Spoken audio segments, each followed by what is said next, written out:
दोस्तों, स्वागत है द एम के वाइब्स में। वीडियो शुरू करने से पहले चैनल को लाइक करो और सब्सक्राइब ज़रूर कर दो, क्योंकि आज की कहानी है छलावा की।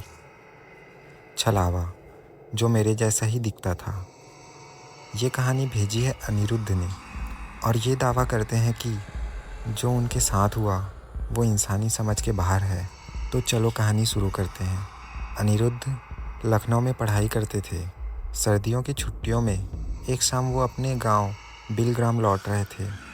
गांव तक पहुंचने के लिए एक पुरानी नीलगिरी वाली पगडंडी पड़ती है, जहां रात में अजीब सी सीटी बजाने जैसी आवाज़ आती है, जैसे कोई पेड़ों के बीच आपका नाम फुसफुसा रहा हो। गांव में एक मान्यता थी, छलावा अक्सर उन्हीं को दिखाई देता है जिन्हें वो पहचानता है, और वो उसी का रूप लेता है जिससे वो सबसे ज़्यादा जुड़ सकता हो। अनिरुद्ध इन बातों पर विश्वास नहीं करता था।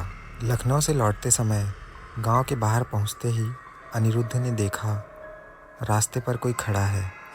जैसे जैसे वो पास गया उसके कदम रुक गए। वो आदमी अनिरुद्ध जैसा ही दिख रहा था। वही जैकेट, वही बाल, वही ऊंचाई। बस एक फ़र्क था, उसके चेहरे पर आंखें नहीं थी, दो काली गहरी जगहें, जैसे किसी ने उंगलियों से आंखें मिटा दी हो। वो मुस्कुराया, उसकी मुस्कान कानों तक फैल गई और उसने कहा, अनिरुद्ध, घर चलें? अनिरुद्ध पीछे हटा। उसके कानों में आवाज़ आई, मैं तुम्हें बहुत पहले से जानता हूँ, तुम अकेले मत जाओ।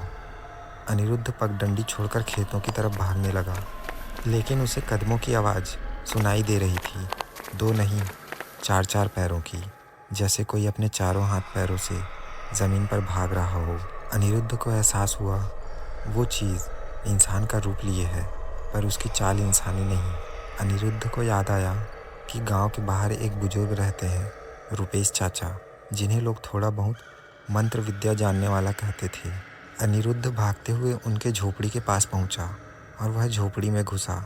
छलावा दरवाजे पर आकर रुक गया। बाहर से आवाज़ आई, अनिरुद्ध, दरवाज़ा खोलो। अनिरुद्ध की सांसें अटक गई। रुपेश चाचा ने धीमे कहा, छलावा हमेशा भ्रम पैदा करता है।